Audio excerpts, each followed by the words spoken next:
In my opinion, the problem of the governments around the world, including Indonesia, that they are much more supporting the leaders rather than the people.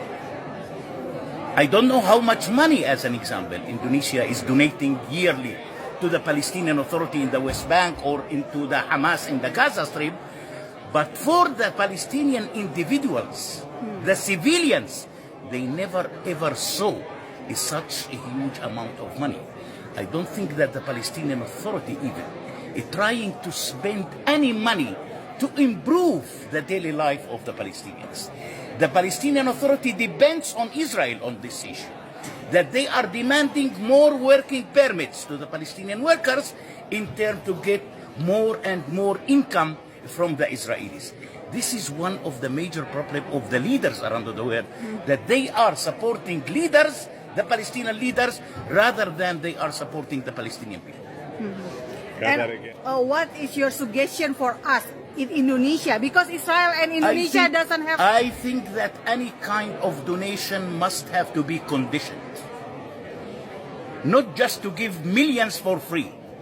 Let us impose restrictions here on the funding, where that funding is going to do, and on what exactly things you are going to spend it, which is unfortunately no country around the world these days is trying to put the Palestinian Authority under control or to impose any kind of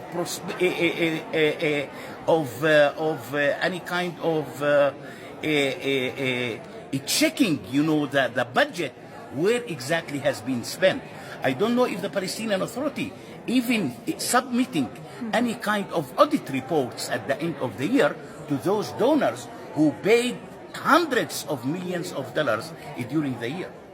Where's the Israeli-Palestinian conflict? I think that the Christians can play a very important role here in the Israeli-Palestinian conflict.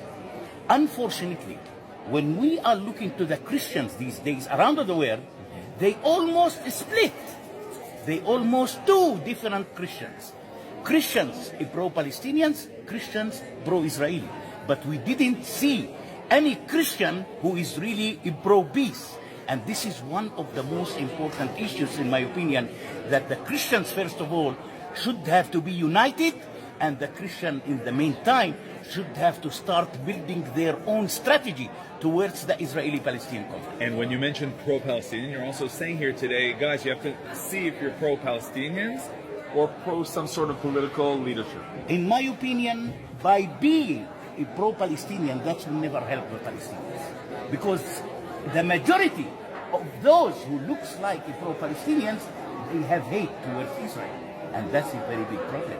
With hate, you couldn't build the bridges of peace between two nations.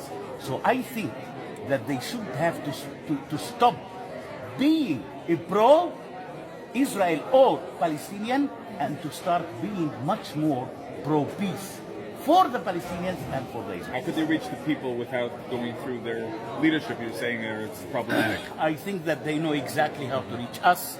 I think that they can come and they can visit us. They can go to inside the refugee camps and to listen to the people what exactly these people really want.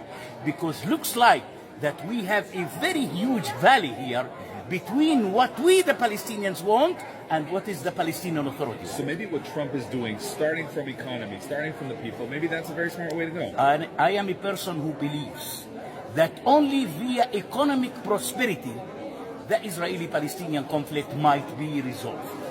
Only by economic prosperity. And this is why I took such kind of standing against the BDS. Because with the BDS, with boycotting Israel, no peace will be achieved in the near future.